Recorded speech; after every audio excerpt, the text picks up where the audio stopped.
Buenos dias, damas y caballeros. Remember earlier we vlog about yung kapalpakan ng Marcos communication team. Kasi obviously hindi sila nagkaka-agree sa kung ano ba ang communication approach ang gagawin nila. Kaya yung may isang grupo sinasabi, hindi, maliitin natin yan krisis na yan para hindi magpanik yung tao. Para hindi tayo tirahin ni Sara Duterte. Sabihin natin walang krisis. Kaya yun, kawawa si Claire Castro na mukhang tanga. Kasi tinuruan nila na sabihin, Claire, sabihin mo walang krisis. Walang krisis, Claire. And yet, inanunsyo ni Claire na meron gumawa ng committee, emergency committee dito. So, contradicting yung statement ni Claire. So, binanata natin si Claire. Binanata natin plus nag-agree tayo doon sa sinabi ni Senator Loren Legarda kahit critical rin tayo sa kanya at sa anak niya. Sinabi natin na tama rin. Hindi naman pwede na dahil sinabi mo walang krisis, hindi na magkakaroon ng krisis. Kumbaga, that is just evading the issue rather than addressing the issue. Like a responsible government official. So it looks like, yun nga, ang Malacanang mismo, si Presidente mismo umamin na may talagang katangahan yun ng communication team niya, ng mga officialis ng Presidential Communication Office, na yun ang approach sa publicity or propaganda ang ginawa nila. In fact, a day after nung na-criticize na si Claire Castro, a day after na-criticize si Claire Castro dahil sa pagsabi niya walang krisis, parang sinampal siya ni President Bongbong Marcos ng paglabas ng Executive Order 110 na ina-acknowledge, oh my goodness, meron na talaga tayo emerhensya.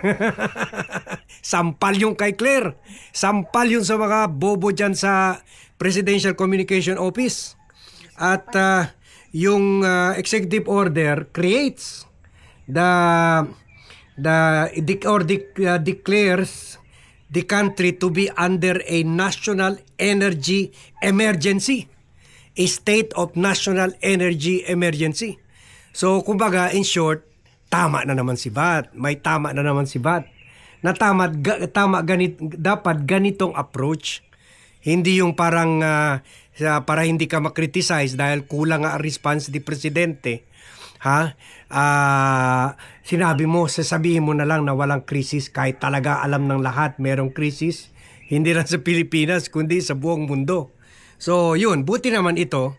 In fact, first si President Bongbong Marcos to declare a state of national emergency to address the potential disruption in fuel supply and stabilize the country's energy sector. At dahil dito nga sa problema sa Middle East, especially yung pagbara dyan sa mga barko sa Strait of Hormuz, so sabi ni Presidente, kailangan na dahil mag-declare tayo ng state of national emergency, the first country in Asia to do so, to ensure na tuloy-tuloy ang supply ng petroleum products at na tayo ay very dependent on external sources at pati nga yung supply ng mga medisina, mga pagkain, commodities, lahat.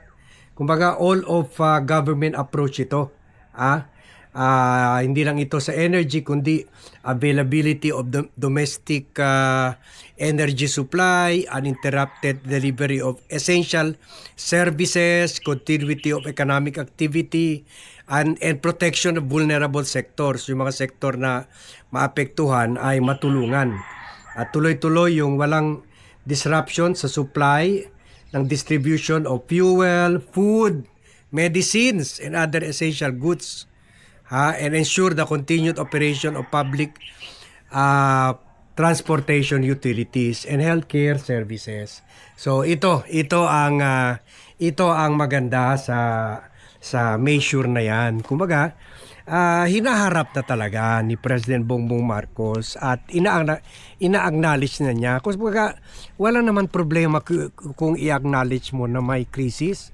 Kasi hindi naman kasalanan ni Presidente na nakagera sa Middle East between Iran, Israel and the US.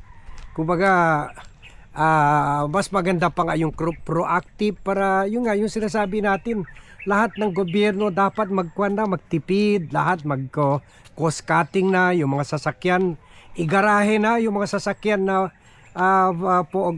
government use only, kasi ginagamit yan sa mga picnic, pati yung gasolina. So kung igarahe mo yung mga sasakyan, gamitin yung mga mga sarili na sasakyan, maraming makatipid ang gobyerno. Yun naman sinasabi natin, kasi kung hindi ka mag-declare state of emergency, tuloy-tuloy pa rin, happy pa rin yan mga mga buaya yan, mga garapata sa gobyerno. Ha?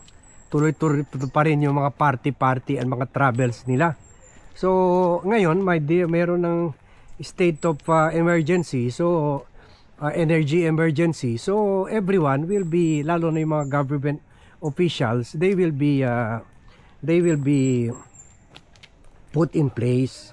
Kumbaga, gagawa na rin sila ng mga bawat opisina ng national government, LGU, gagawa na rin sila ng mga measure, para in line with this declaration of national emergency under the presidential proclamation 110. So okay yan, that is a good move.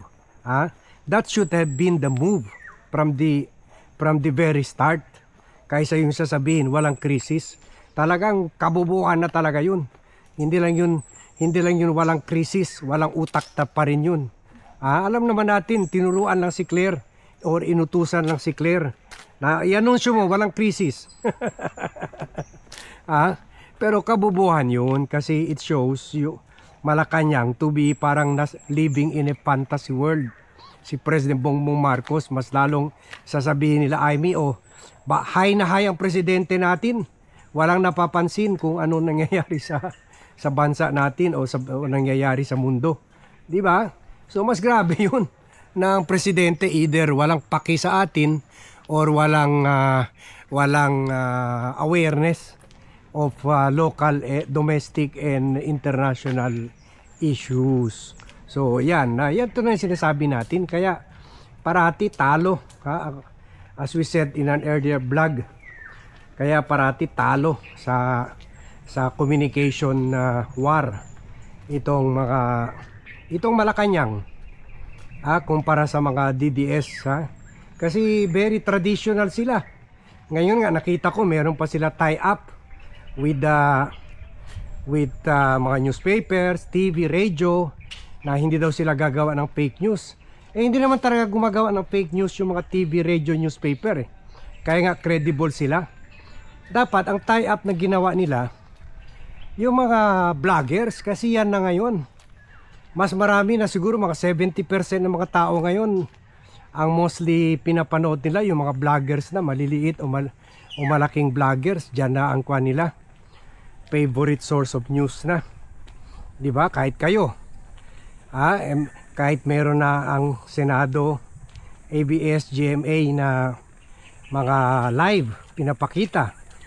In fact, yung sa atin sa vlogcaster, kung nila-live natin, mas mataas pa nga yung kuha natin, yung views, kumpara sa ilang TV, radio, newspaper. So iba na talaga yung kuha ng tao. At yan mga vloggers ang walang ethics. At least ang mass media, TV, radio, newspaper may journalistic ethics, pero mga vloggers wala Kaya medyo kaistubiduhan na rin yun ng mga opisyalis ng Presidential Communication Office na nagkipag-tie up. In fact, itong taga mass media, ito nga ang kumukontra at binabanatan yung mga vlogger na nagpe-fake news. Kaya dapat mag-reach out sila dito sa mga vloggers, hindi sa mga hindi sa mga mass media executives. Siyempre yung gastos na naman sa atin yun. Nag-launch sila yung program, ina-ads nila yun, may pagkain, may mga pagkain doon, pinakuan sa hotel, kumuha ng reservation sa isang social hall, sa big social hall sa hotel, lahat. So milyon na naman gastos natin doon, and yet wrong audience, kasi mass media responsible naman. At dapat miniting nila yung mga medium and big mga vloggers. Diyan sila natatalo sa communication war. Diyan sila natatalo sa propaganda war. So yun, kahit marami na naman nagalit sa atin dahil sinabi natin na kabubuhan yung pagdeklara na walang krisis, at least proven right na naman tayo. Okay? So hanggang dito lang tayo. Aakyat ka na naman kami ng sa mga bangin dito. Humihingal na si Bad. So thank you very much everyone for watching. Thank you very much for joining me in this vlog. Good morning to all, and see you in my next vlog.